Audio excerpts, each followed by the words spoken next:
What if ancient civilizations weren't superstitious, but observant? Across continents that never communicated, across mountains, rainforests, tundra, and remote valleys, cultures separated by oceans described the same being, not a dragon, not a spirit, not a demon, a tall, upright, hair-covered forest dweller, strategic, territorial, selective, the Salish in North America, monks in the Himalayas, Aboriginal tribes in Australia, villages in Siberia, mountain communities in China, remote tribes in Africa, no shared language, no shared books, no shared myths, yet the same silhouette appears at the edge of their world, standing on higher ground, watching, withdrawing, enforcing boundaries. Modern culture calls this coincidence. But how many coincidences does it take before a pattern emerges? Tonight, we are not asking whether Bigfoot exists. We are asking a more uncomfortable question. What did ancient civilizations understand that we have forgotten? Stay with me, because by the end of this documentary, you may start questioning whether the wilderness was ever truly empty. Long before modern maps divided the Pacific Northwest into states and borders, the coastal tribes already knew the forests were not empty. They did not whisper about monsters hiding in the trees. They spoke of another nation that walked upright beneath cedar canopies and along the ridge. The elders warned the young hunters that some territories were not to be crossed without intention. They did not say it was fear that kept them away. They said it was respect, and respect, in their language, meant understanding boundaries that could not be negotiated among the Salish-speaking peoples. Stories were not entertainment. They were instruction manuals for survival. When they described a towering, hair-covered being watching from elevated ground, they emphasized its awareness. It listened before it moved. It studied before it acted. It did not attack without cause. That detail alone separates folklore from random imagination. Why would multiple villagers describe the same strategic behavior if this was merely myth? The being was never framed as an animal. It was described as the other people. That phrase changes everything. Animals react on instinct. Nations observe, adapt, and defend. In oral traditions, the forest dwellers were said to communicate with knocks and distant calls that echoed through valleys. Hunters who ignored warnings sometimes found their camps disrupted, not destroyed. Stones would land near the fire, not on their heads. Was that aggression, or was it a message? One preserved account from the late 1700s describes a hunting party that felt watched for 3 days straight. No direct sighting, no attack, only movement along the tree line and deliberate pacing on the ridges above them. The hunters returned home early, not because they were chased, but because they realized they were being escorted out. Ask yourself, why escort intruders instead of eliminating them? Elders insisted the forest nation understood tools. They avoided traps. They circled downwind. They monitored human expansion as settlers moved inland. When the first colonial explorers began writing about wild men in the region, the tribal leaders did not seem surprised. They already knew the newcomers would eventually notice.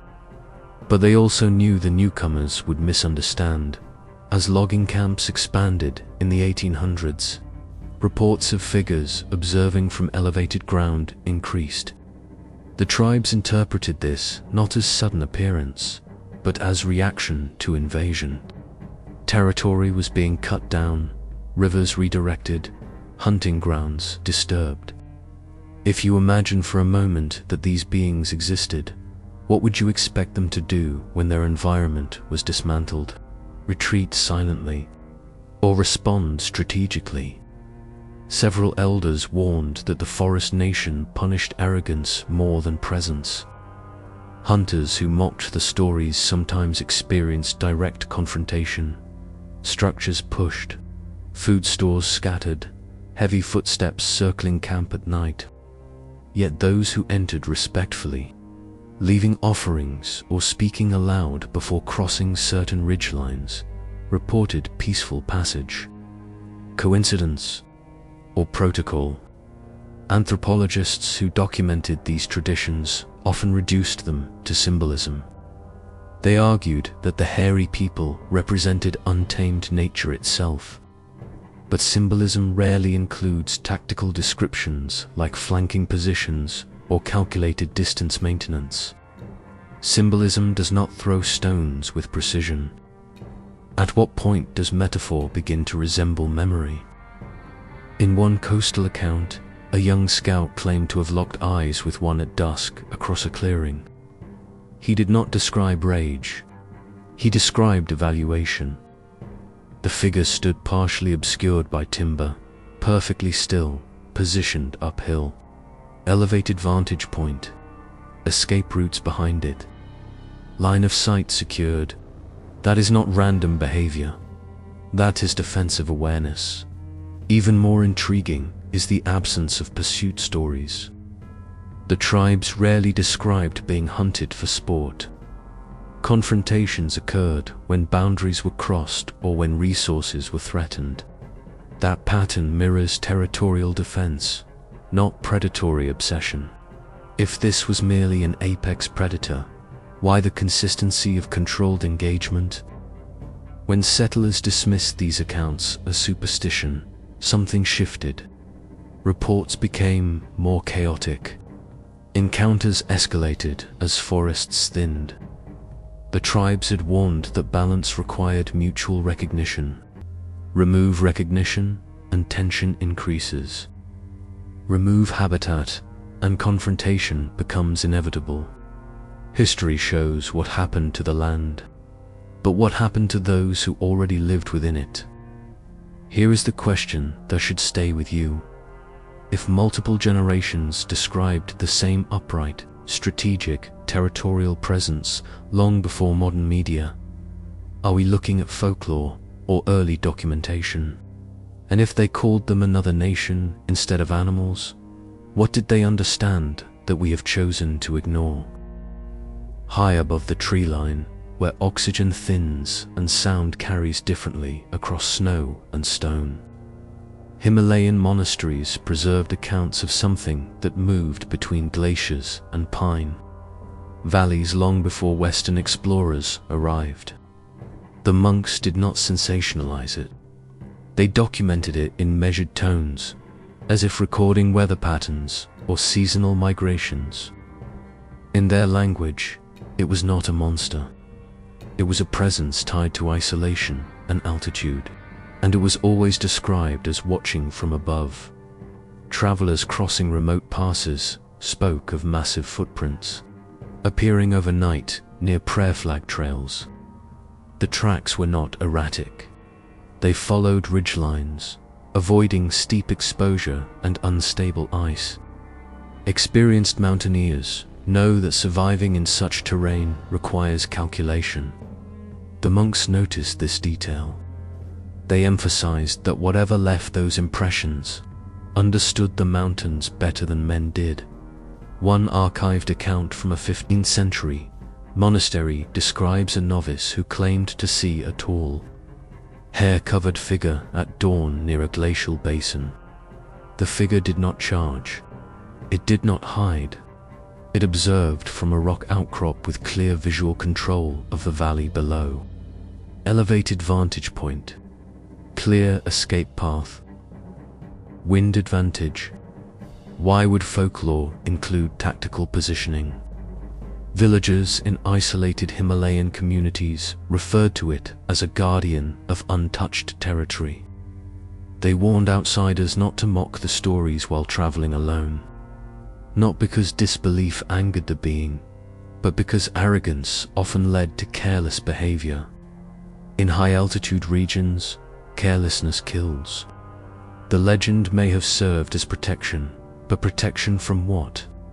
From nature or from something within it? Western expeditions in the 19th and early 20th centuries reported tracks and distant sightings, often dismissing them as bears walking upright. Yet local trackers insisted the stride length and depth were inconsistent with known animals. More interestingly, they noted how the tracks would abruptly vanish near rocky terrain, as if the walker deliberately chose surfaces that left no trace. That suggests awareness of pursuit. Monastic texts occasionally refer to the being as the one who remains unseen unless it chooses otherwise. That phrase mirrors accounts from North American tribes. Independent cultures, identical behavioral pattern, controlled visibility, selective exposure. That consistency should make us pause. In some villages, livestock disturbances were attributed not to random predation, but to boundary violations.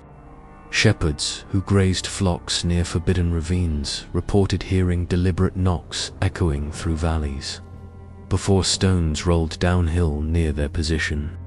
Warning before escalation, signal before force. That pattern repeats across continents. What stands out most is the absence of trophy culture. Unlike Western explorers who sought proof and conquest, Himalayan communities focused on coexistence. They adjusted routes. They avoided certain passes during specific seasons. If this was purely myth, why alter real-world behavior around it for centuries? A 1920s expedition leader privately wrote in his journal that the fear among his porters did not stem from imagination. They were not afraid of being attacked randomly. They were afraid of being evaluated. The sense of being assessed from higher ground unsettled seasoned climbers more than avalanche risk. Why does observation disturb humans more than danger? In modern times, satellite imaging and advanced equipment have not eliminated sightings. Instead, reports persist in areas where human presence remains minimal. Remote valleys, glacial corridors, transitional forest zones. The environment mirrors the Pacific Northwest accounts in structure and isolation. Different continent, same pattern. Ask yourself this: if isolated Himalayan monks documented a territorial, upright, strategic forest dweller centuries ago, without exposure to North American folklore, how did their descriptions align so closely? Shared archetype or shared encounter? And if those who live closest to the mountains still avoid certain routes out of respect rather than fear, perhaps the question is not whether the being exists. Perhaps the question is whether ancient cultures understood boundaries that modern civilization no longer recognizes. Long before cities rose along the Australian coast, the Aboriginal peoples carried stories of the Yowie across the bushlands and dense eucalyptus forests. These were not casual campfire tales meant to frighten children. They were layered warnings embedded into songlines that mapped the land itself. The Yowie was described as tall, powerfully built, covered in hair, and moving silently between rock escarpments and thick brush. It was never portrayed as random. It was tied to place in many oral traditions. The Yowie was associated with sacred ground and transitional zones between open land and deep forest. Elders warned that certain valleys should not be entered without ceremony. This was not superstition in their worldview. It was protocol. If the land belonged to multiple nations, visible and unseen, then trespass carried consequences. Early European settlers in the 1800s recorded strange encounters in rural Australia that mirrored Aboriginal accounts.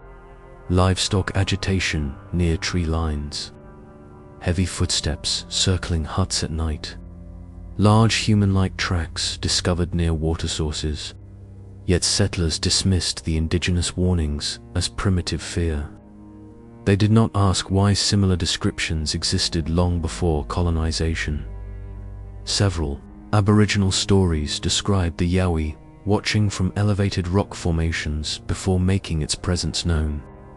Observation preceded action. This detail appears again. Distance, vantage, evaluation. Hunters who ignored the signs sometimes reported rocks thrown near them, never directly at them. A warning, not an attack. Why is that pattern so consistent across cultures?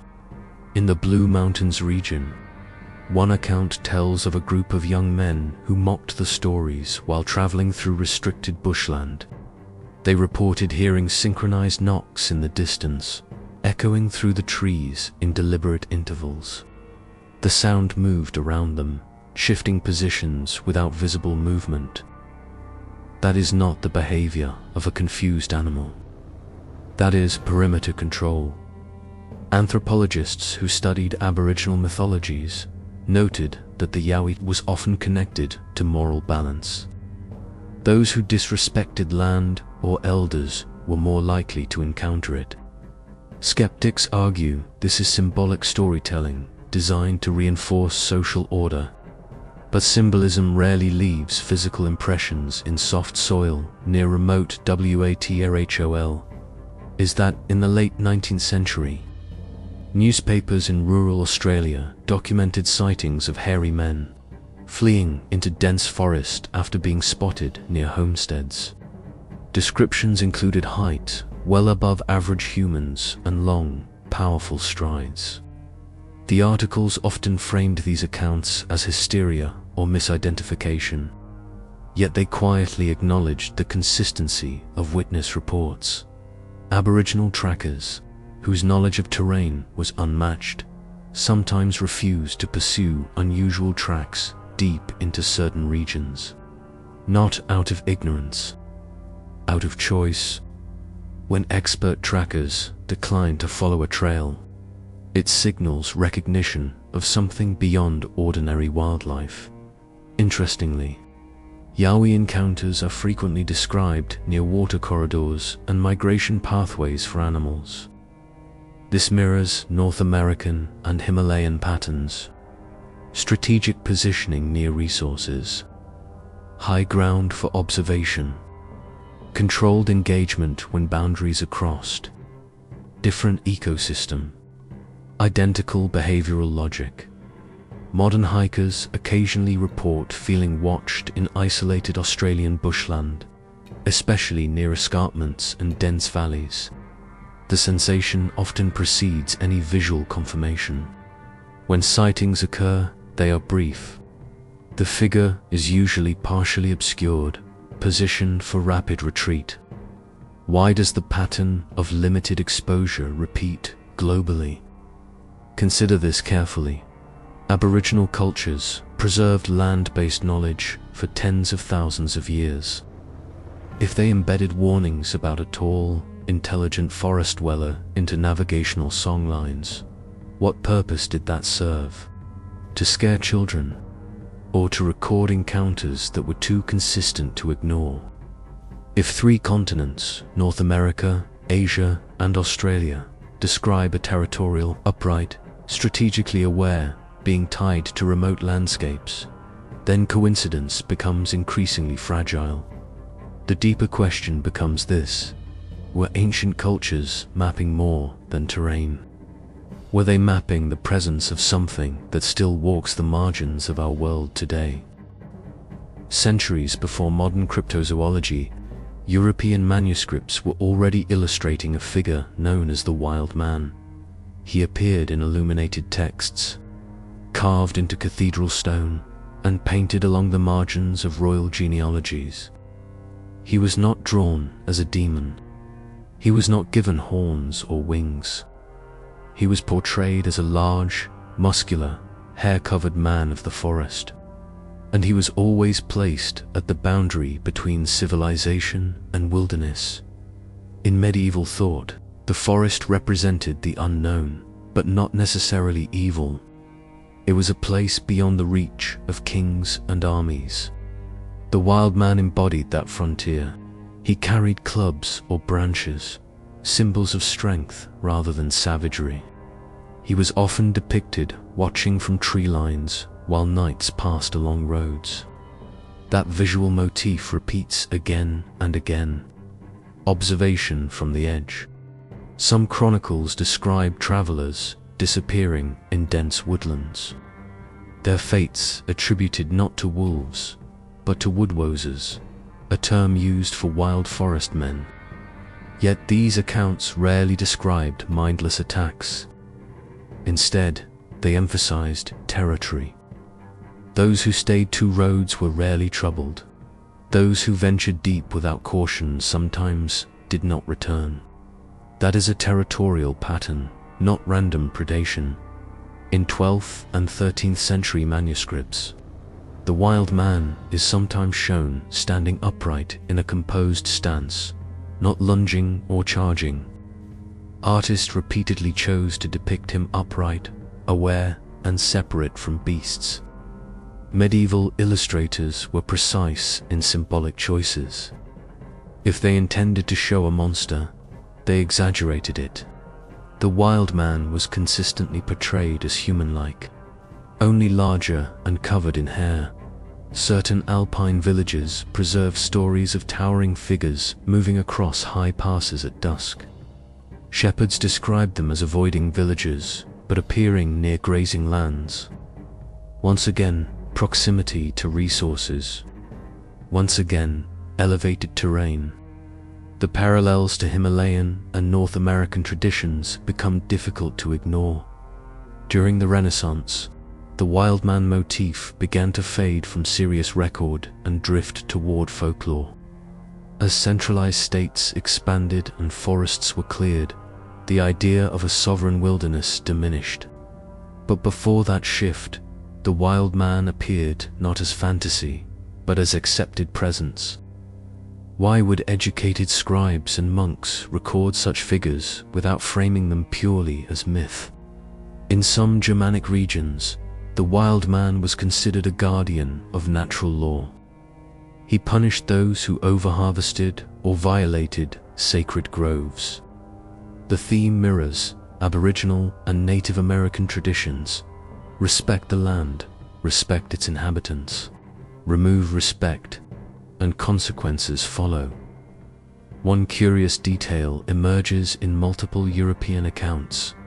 The wild man was said to communicate with distant calls that echoed unnaturally through forest corridors. Echo manipulation requires understanding terrain. That detail aligns with synchronized knocks and vocalizations reported on other continents. As Europe industrialized and ancient forests were cut back, sightings diminished. Or perhaps documentation changed. When belief systems shift, interpretations shift with them. A medieval villager might report a wild man. A modern hiker might report an unidentified large primate. Different language, possibly the same encounter. Ask yourself this: if medieval Europe, isolated Himalayan regions, Aboriginal Australia, and pre-colonial North America all described a tall, upright, hair-covered forest dweller tied to remote landscapes and territorial behavior, what are the statistical odds of pure coincidence? Perhaps the wild man was not born from imagination, but from observation. And perhaps ancient societies were less embarrassed about recording encounters that modern culture quickly dismisses.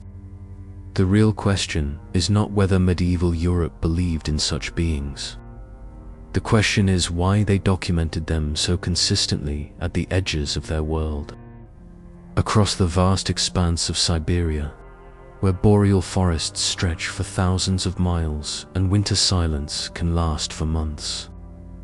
Indigenous tribes, such as the Awenki and Yakut, carried stories of towering forest beings long before modern Russia mapped the region. These beings were not described as spirits. They were described as physical presences that moved through taiga corridors with confidence and intelligence. The tribes did not hunt them. They avoided their deeper territories. In oral accounts, the Siberian forest giant was said to track hunters from a distance, especially during harsh winters when resources were scarce. Hunters reported feeling paced along frozen riverbanks, with heavy bipedal impressions appearing parallel to their own tracks. The spacing between footprints was described as too wide for normal human stride, yet the path often followed the safest routes across unstable snow. That detail suggests terrain mastery. Some legends refer to the being as the elder of the forest. That phrase implies hierarchy, not randomness. In these traditions, it was older than human settlements in the region and deeply tied to untouched forest basins. When fur traders expanded deeper into Siberia in the 17th and 18th centuries, reports of strange encounters increased. Traders wrote privately about upright figures glimpsed at dusk near timberlines. Several explorers noted how their sled dogs reacted violently near certain wooded ridges, refusing to advance. Experienced dog handlers know the difference between predator scent and panic without visible threat. The reaction described was not aggressive pursuit, but defensive alarm. Something large, unseen, and positioned above them triggered the response. 1. Ewenki. Story tells of a hunting party that followed unusually large tracks for hours, before realizing they were being led in a wide arc. When they attempted to close distance, the tracks shifted abruptly into rocky terrain and vanished. That disappearance pattern echoes Himalayan and North American accounts. Movement toward ground that erases evidence. Conscious evasion. Russian anthropologists in the early 20th century documented references to Almasty, a wild forest being reported in remote regions. Skeptics dismissed it as folklore. Yet physical descriptions remained consistent. Tall, heavily built, covered in hair, upright posture, and primarily nocturnal or twilight movement. Independent communities, same characteristics in some Siberian traditions. The being was believed to understand tools and fire. Hunters claimed it observed camps from tree cover without approaching directly. If provoked or pursued, it demonstrated strength by breaking branches or pushing down small trees along the perimeter. Show of force without direct assault. Warning before escalation. What makes the Siberian accounts compelling is the remoteness of the region. Vast areas remain sparsely populated even today. If such a being existed historically, Siberia would provide ideal concealment. Dense forests, harsh winters that deter prolonged human exploration, minimal infrastructure. The ecological logic aligns. Interestingly, similar to other cultures, the Siberian forest giant was rarely described as hunting humans for sport. Confrontations occurred when hunters crossed deep territorial boundaries or attempted to track it deliberately. Again, defense rather than predation appears as the dominant theme. Modern expeditions have occasionally revisited these accounts, often attributing sightings to bears standing upright. Yet experienced Siberian hunters can distinguish between a bear's brief bipedal stance and sustained, upright movement across long distances. The persistence of reports among seasoned woodsmen deserves consideration. If the Siberian taiga, separated by thousands of miles from North America and Australia, preserves nearly identical descriptions of an upright, territorial forest dweller, we are forced to confront a difficult question. Are these parallel mythologies born from shared human psychology, or are they fragmented memories of encounters across continents? And if ancient tribes treated these beings as elder inhabitants rather than beasts, perhaps modern dismissal reflects less about evidence and more about discomfort with what such a possibility would imply. Deep within the Amazon rainforest, where sunlight struggles to reach the forest floor and entire ecosystems exist unseen above the canopy, indigenous tribes have long spoken of towering forest beings that move silently between trees.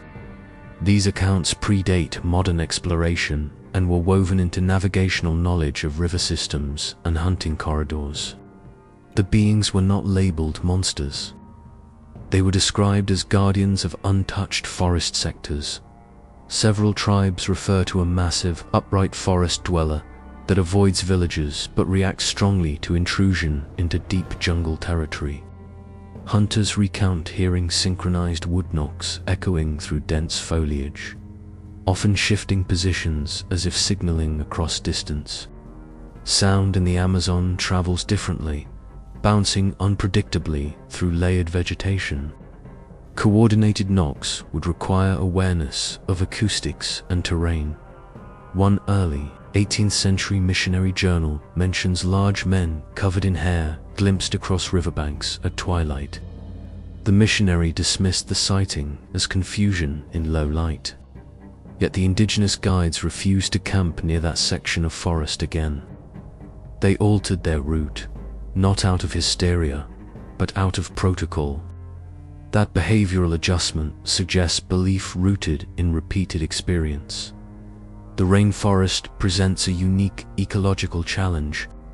Visibility is limited. Sound is distorted. Movement must be calculated.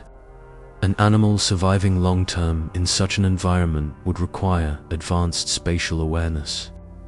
Indigenous accounts describe the forest dwellers as masters of canopy shadow, often positioned slightly uphill or near elevated root systems for vantage advantage. Elevation control appears again. In certain Amazonian legends, the being was said to mimic distant calls to mislead hunters away from protected zones. Mimicry implies cognitive flexibility, whether literal or symbolic. The detail mirrors global themes of intelligence. Rather than brute instinct, reports from rubber tappers in the late 19th century describe huts shaken at night and heavy footsteps circling perimeters without direct assault. Once more, the pattern of controlled intimidation emerges. Show strength, maintain boundary, avoid unnecessary killing. That is not chaos. That is territorial governance. Anthropologists studying Amazonian mythologies often interpret these beings as personifications of wilderness itself. Yet personifications do not leave massive footprints along muddy riverbanks, nor do they generate synchronized knocking patterns documented across separate expeditions decades apart. The Amazon remains one of the least fully explored regions on Earth. Vast areas remain unmapped. Entire species are still being discovered. In such an environment, is it unreasonable to question whether large, reclusive primates could have existed historically without mainstream acknowledgement? Some indigenous elders caution against actively seeking the forest guardians. They insist that curiosity without purpose invites confrontation. That warning echoes traditions from North America, Siberia, and Australia. Different continents. Same advice. Do not provoke what does not provoke you. Interestingly, the Amazonian accounts emphasize that the beings retreat deeper when logging operations expand. Encounters spike near active deforestation zones. Displacement increases visibility. Habitat pressure increases confrontation. The ecological logic aligns with patterns observed elsewhere. If dense Amazonian tribes, isolated from medieval Europe, and Himalayan monasteries described a tall, intelligent, territorial forest dweller long before global communication. The convergence becomes harder to dismiss. Shared imagination does not easily explain shared tactical behavior across ecosystems. Perhaps the rainforest preserved more than biodiversity. Perhaps it preserved encounters that modern narratives have labeled impossible. And if so, what other ancient knowledge have we categorized as myth simply because it challenges our current framework?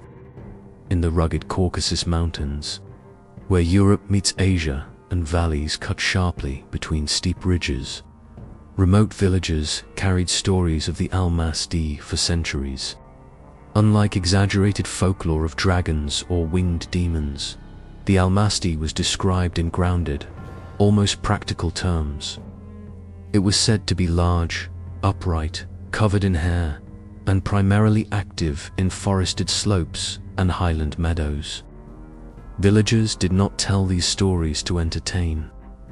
They told them to explain boundaries.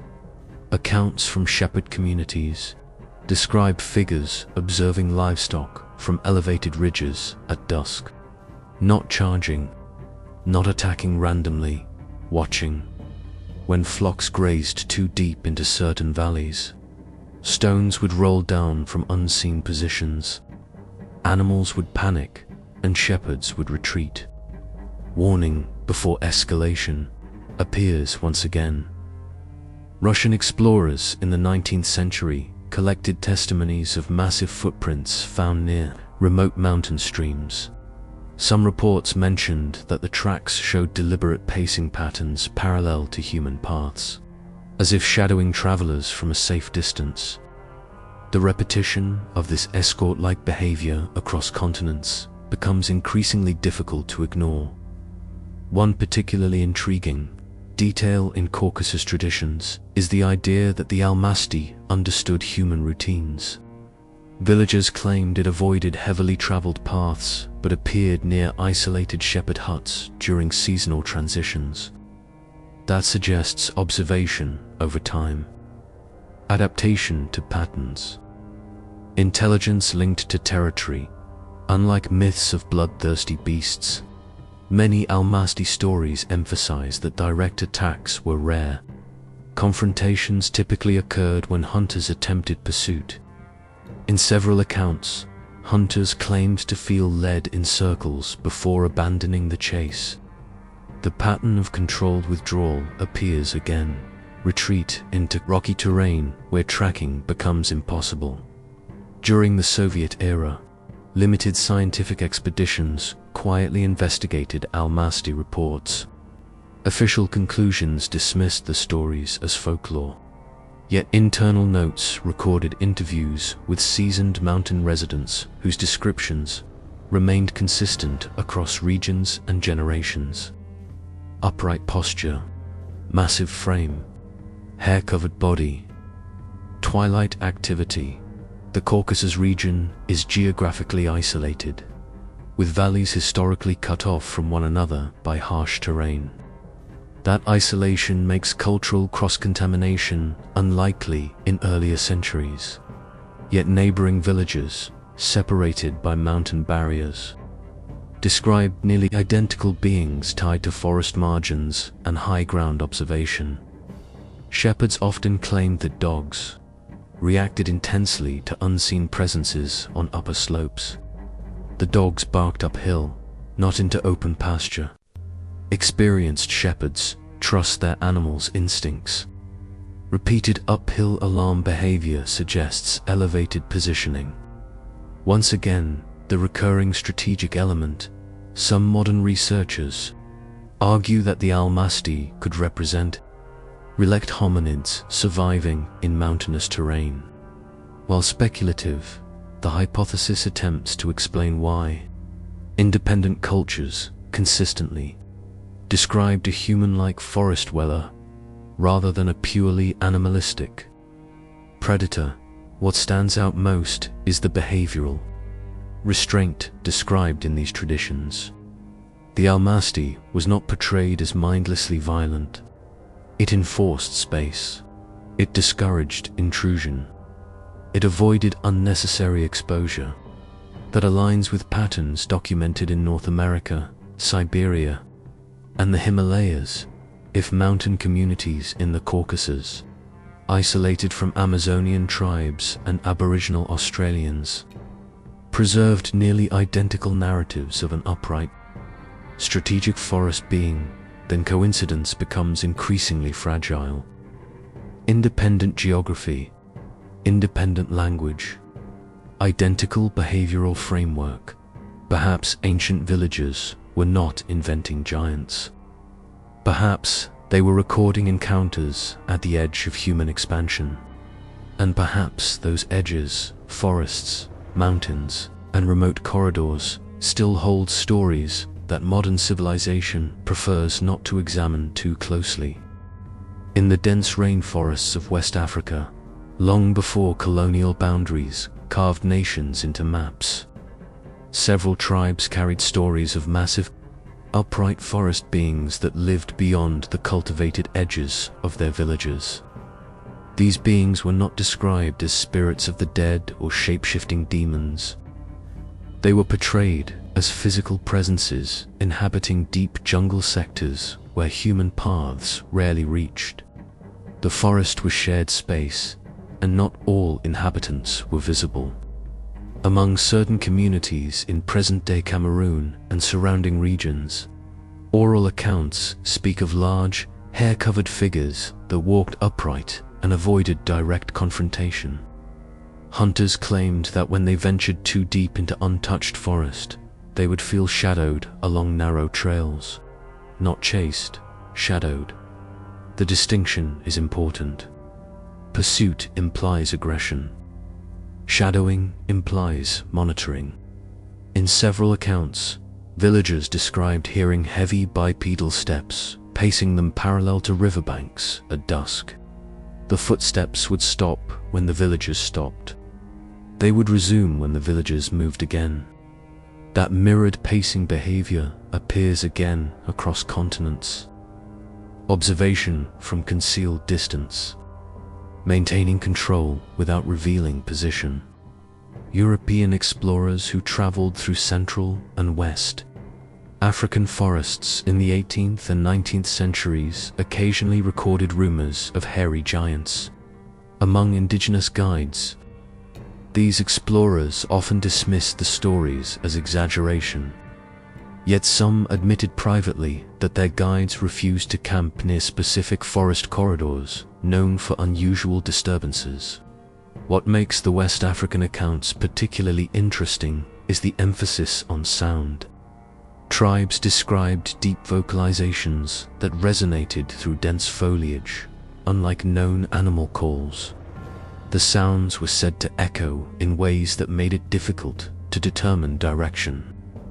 Acoustic manipulation through forest terrain suggests environmental mastery.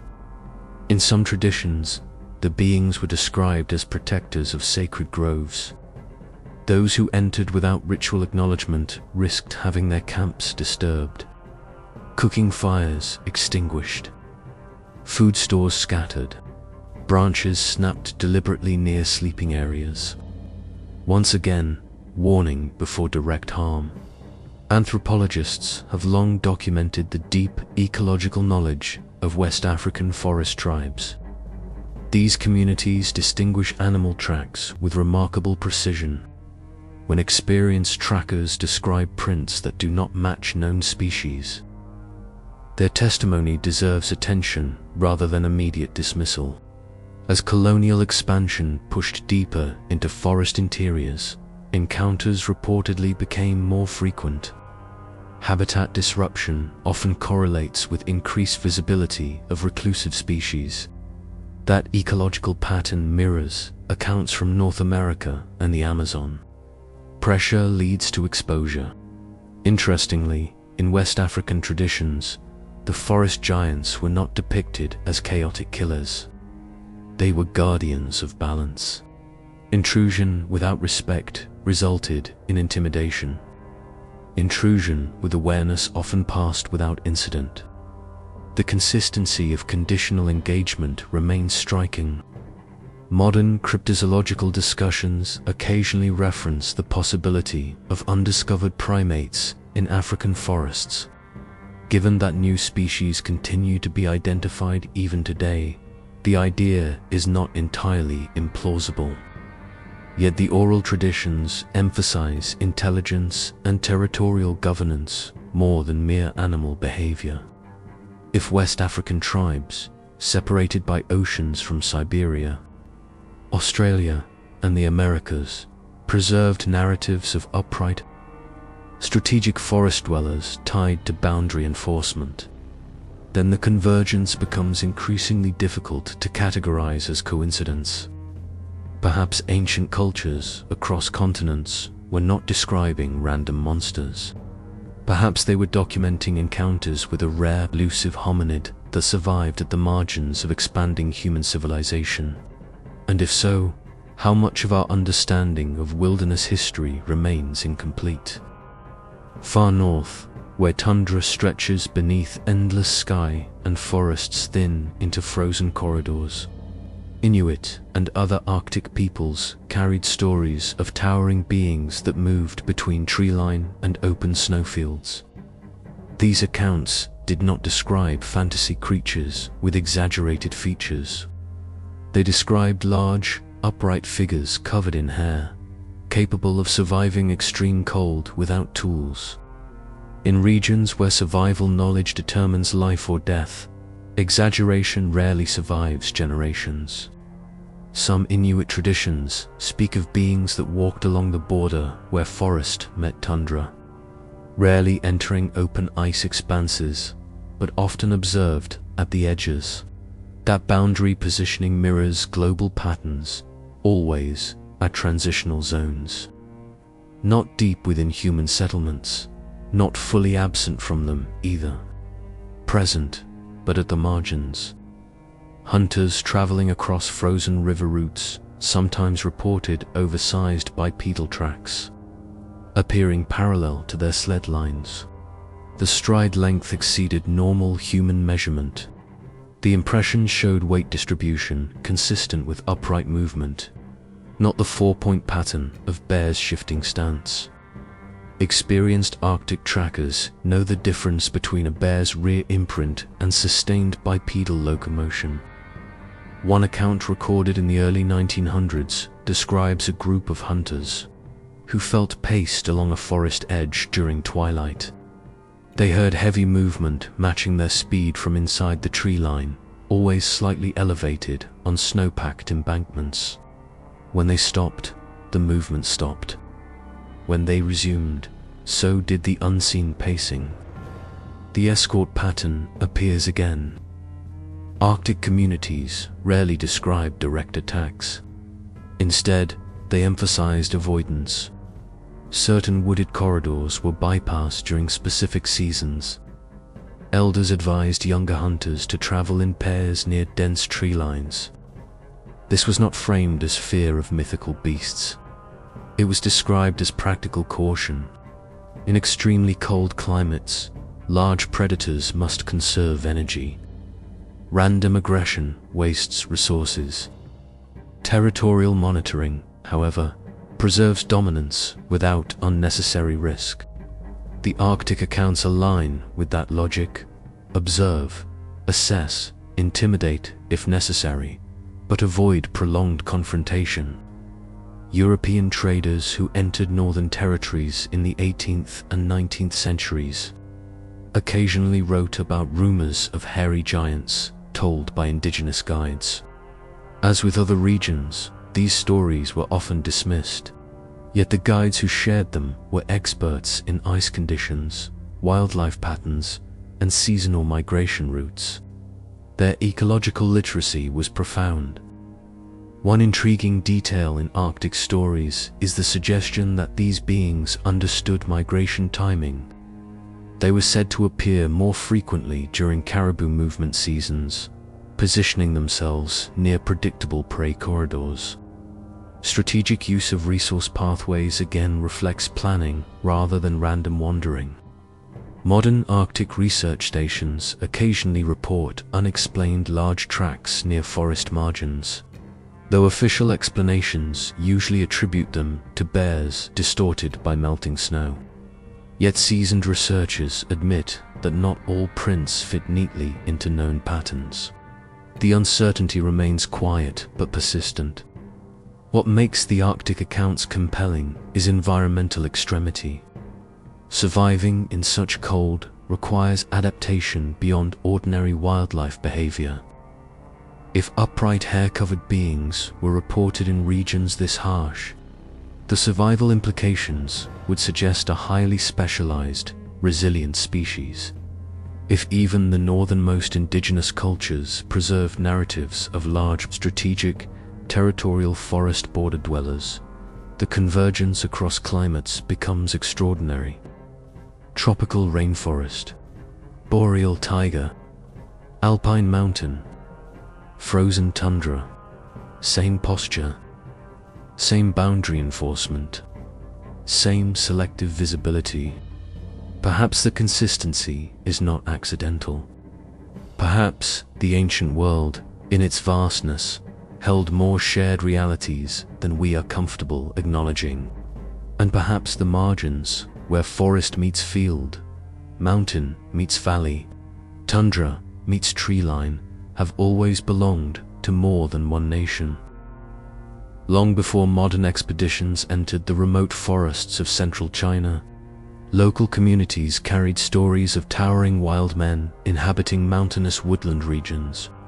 In certain provinces, these beings were referred to as Yerin, translated loosely as wild human. The phrasing is important. Not beast, not demon, human-like. The classification itself reveals perception. Villagers describe the Yerin as tall, covered in reddish or dark hair, moving upright through dense bamboo forests and mist-covered slopes. Sightings were often brief, occurring at dawn or dusk.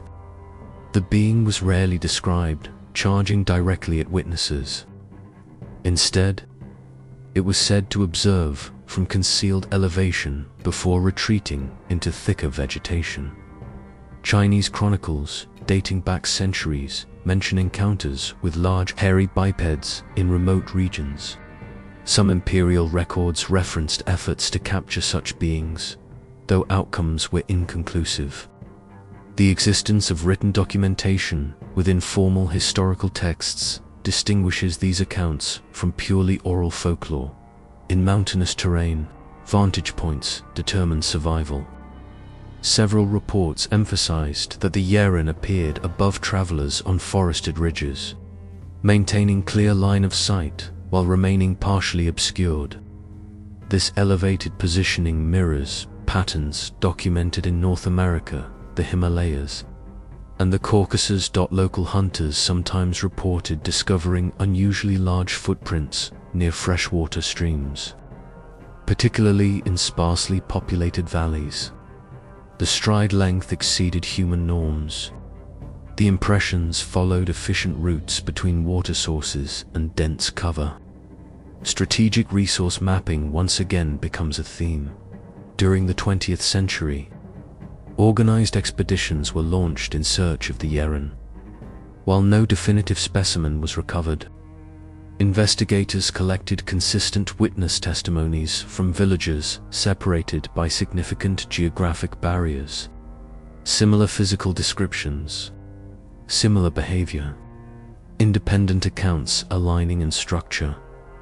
Interestingly, Yerin stories often emphasize avoidance. The beings were said to flee when confronted directly, preferring concealment to conflict.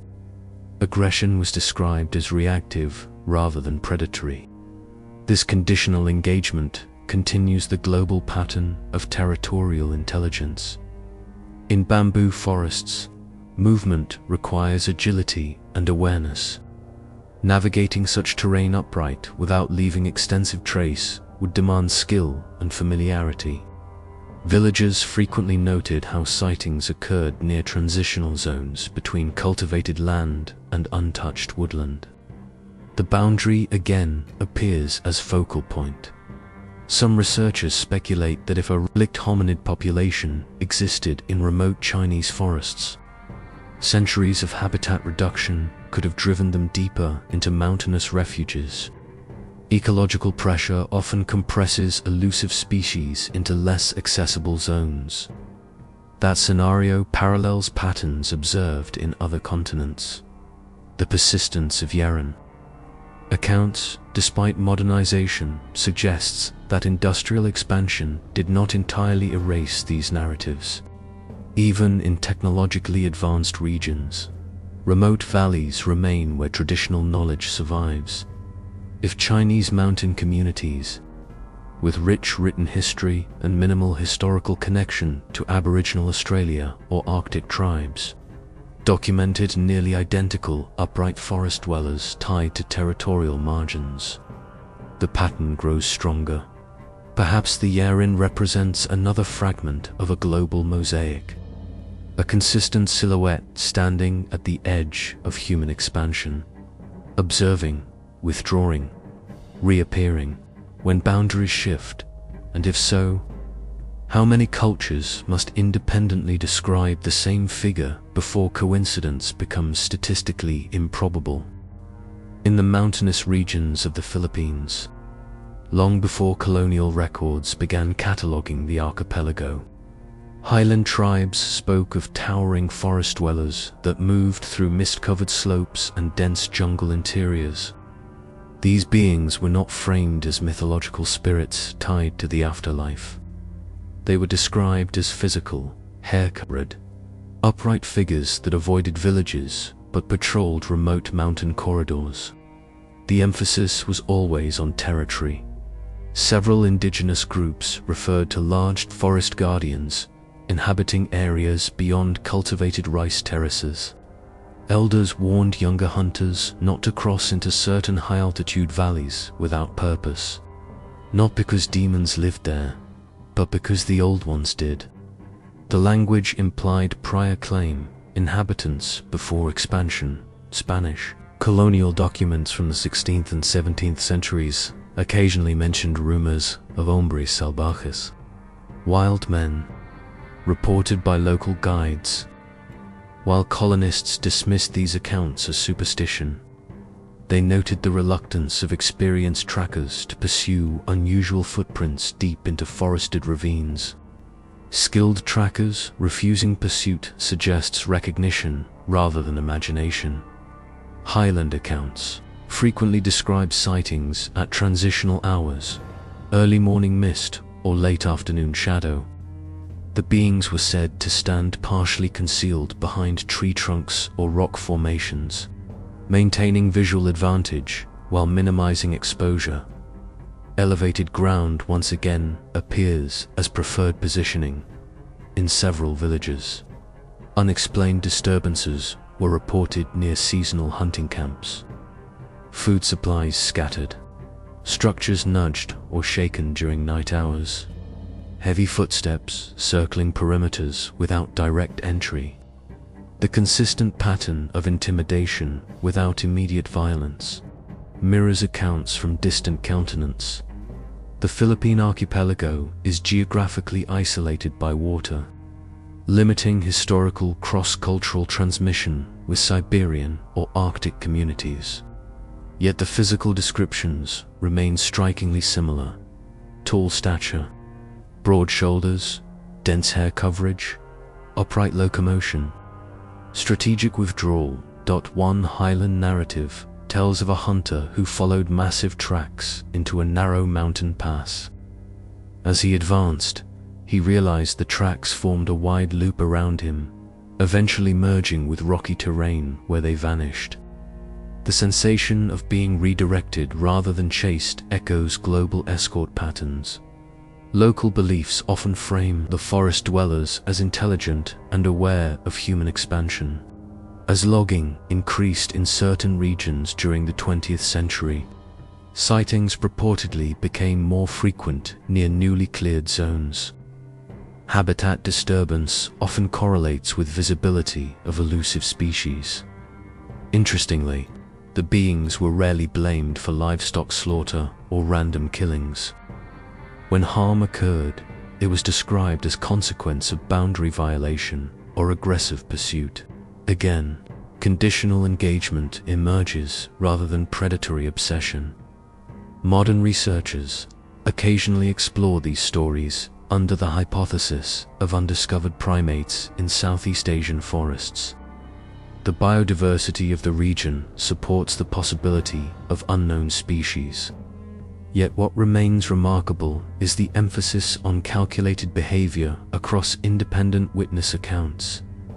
If isolated highland tribes in Southeast Asia preserved narratives of upright, territorial forest beings that align behaviorally with Yeren in China, Almasti in the Caucasus, and Sasquatch in North America, the convergence becomes increasingly compelling.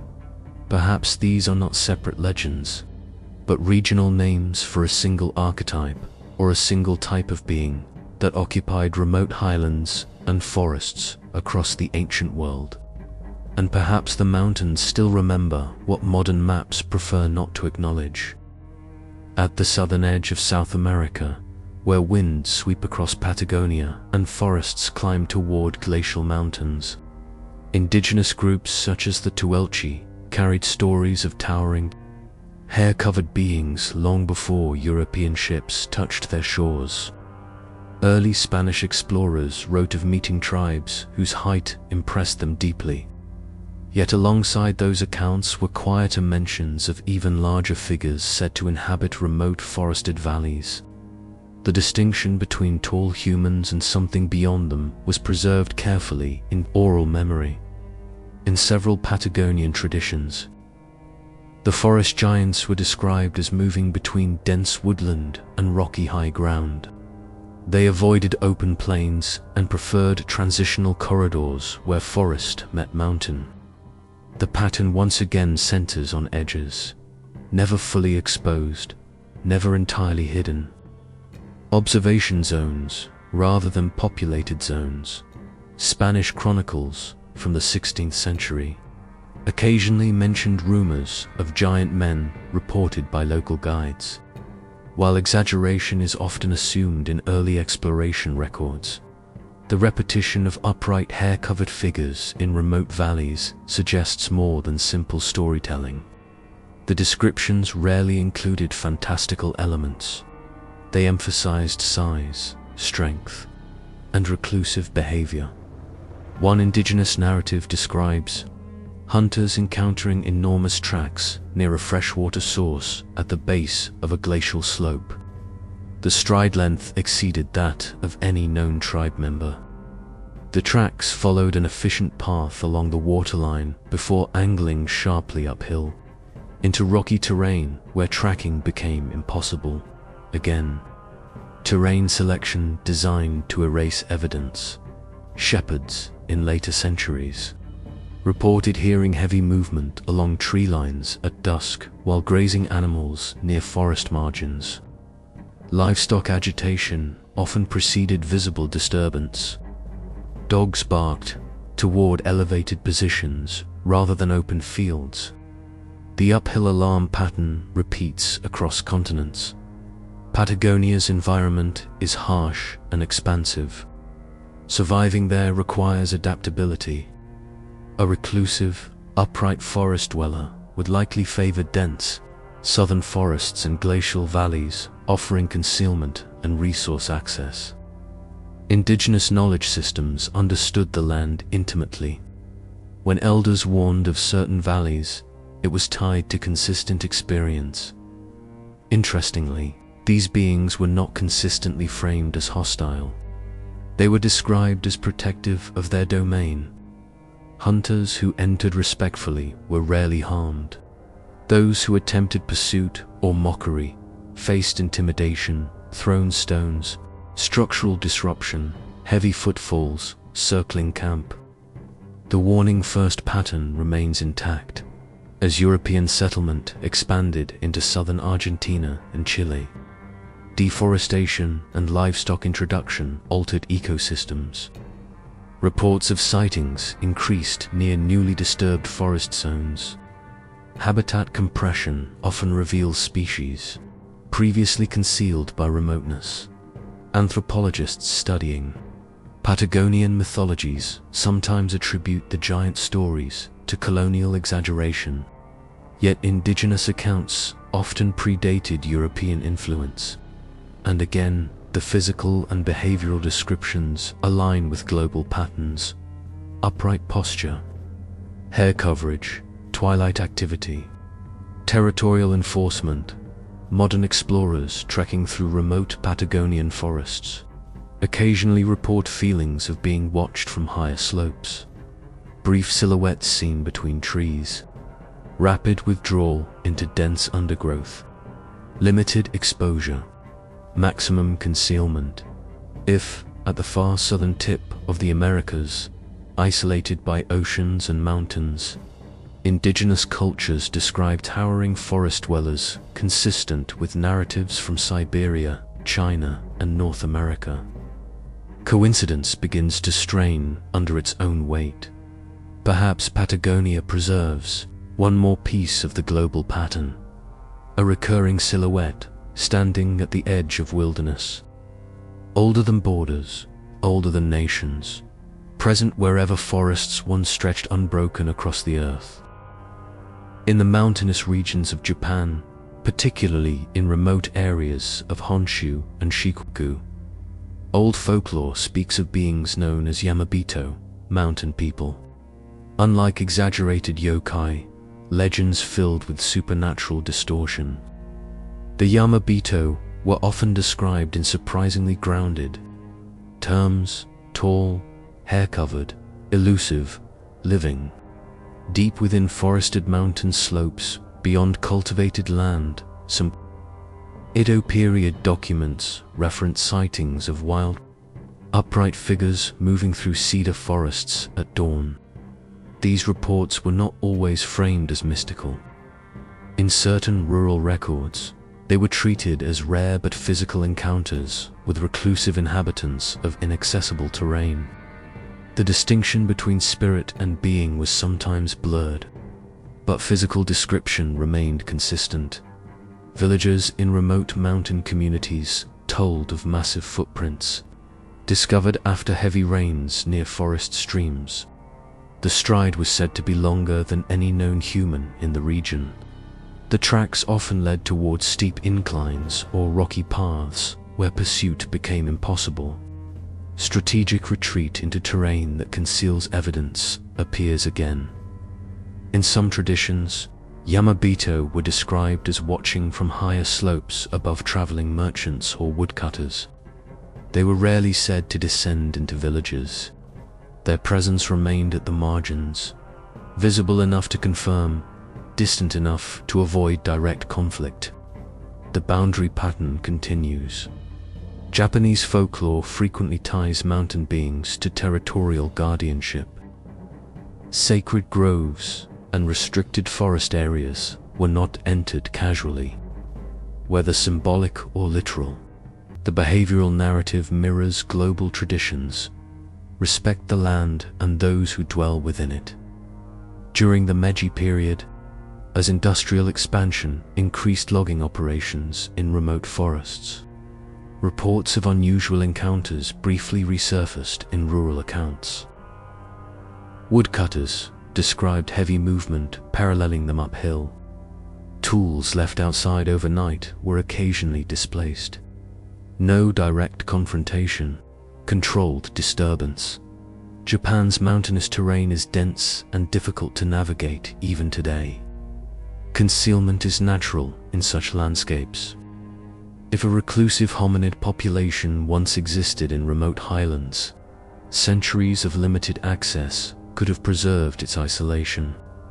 The ecological logic aligns with other mountainous regions worldwide. Interestingly, Yamabito was sometimes described as capable of understanding human activity patterns. They appeared during times of forest disruption and vanished when human presence receded. That adaptability reflects awareness rather than instinctive wandering. Modern interpretations often categorize Yamabito as purely mythological, merging them with broader yokai traditions. Yet earlier accounts lacked the exaggerated supernatural traits common in folklore. They describe size, hair, posture, and behavior inconsistent, almost observational language. If isolated Japanese mountain communities, separated culturally and geographically from Patagonia, Siberia, and West Africa, recorded upright forest dwellers exhibiting territorial and strategic patterns identical to those described elsewhere. The convergence grows increasingly remarkable. Perhaps what ancient Japan documented was not fantasy, but a fragment of the same global silhouette standing between civilization and wilderness, seen briefly, remembered carefully, and preserved in quiet mountain memory. Before highways carved through forests and satellite imagery mapped every square mile, vast stretches of North America existed as transitional wilderness between tribal nations and early colonial settlements. It is in these borderlands that some of the most persistent accounts emerged, not just among indigenous tribes, but among trappers, surveyors, and early frontier families in the 1700s and 1800s. Multiple journals describe large, hairy men observed watching camps from tree lines. These were not campfire exaggerations told decades later.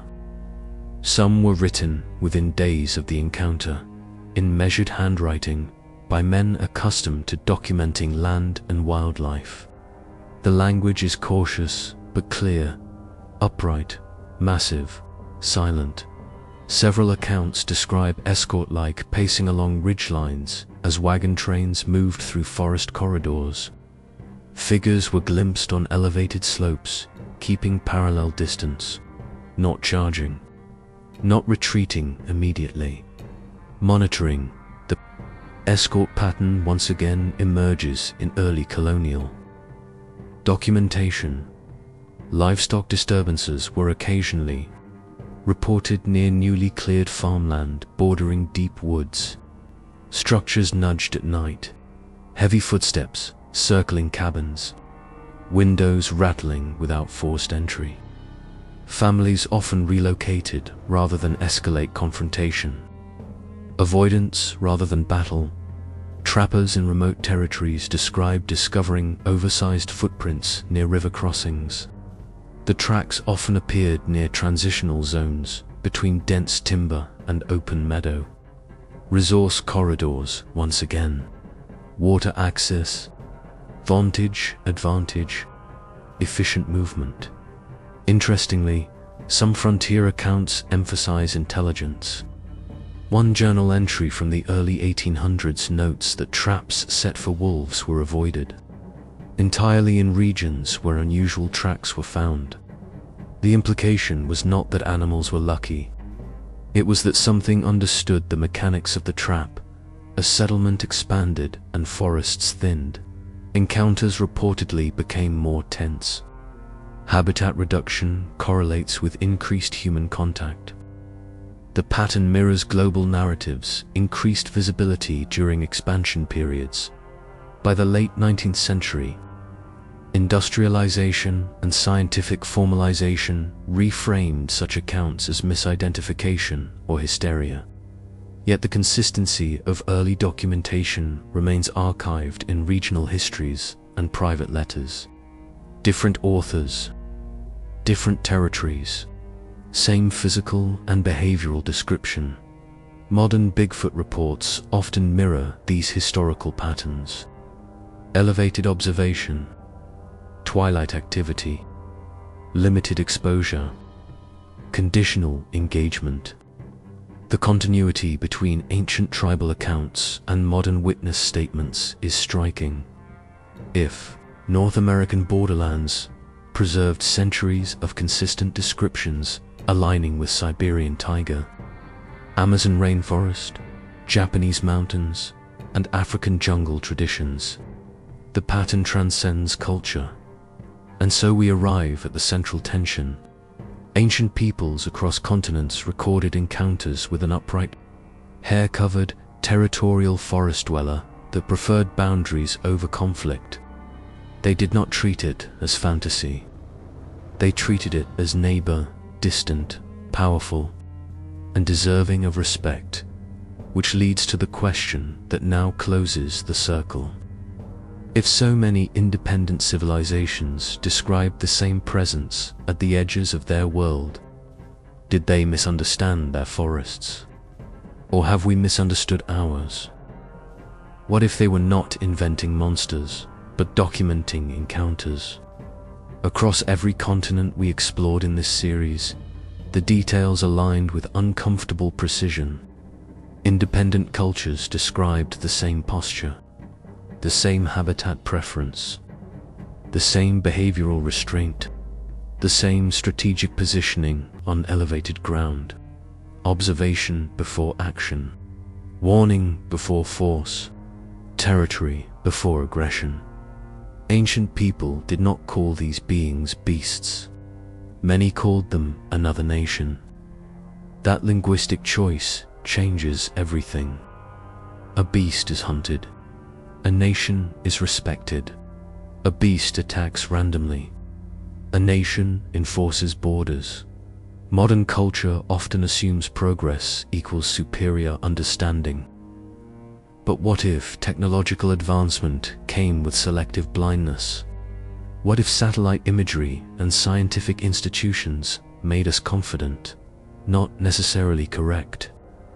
Consider the statistical weight of convergence. Tropical rainforest tribes, Arctic hunters, medieval scribes, mountain monks, highland shepherds, forest-dwelling clans. No shared media, no shared narrative system, yet they described a consistent silhouette standing at the edge of their world. And here is where the tension deepens. Encounters tend to increase during expansion periods: logging, settlement, resource extraction, habitat disruption. Pressure reveals what prefers distance. That ecological logic is not mystical. It is predictable. If something large, intelligent, and territorial once occupied remote corridors across continents, its survival would depend on three principles: avoid exposure, avoid unnecessary conflict, and defend boundaries selectively.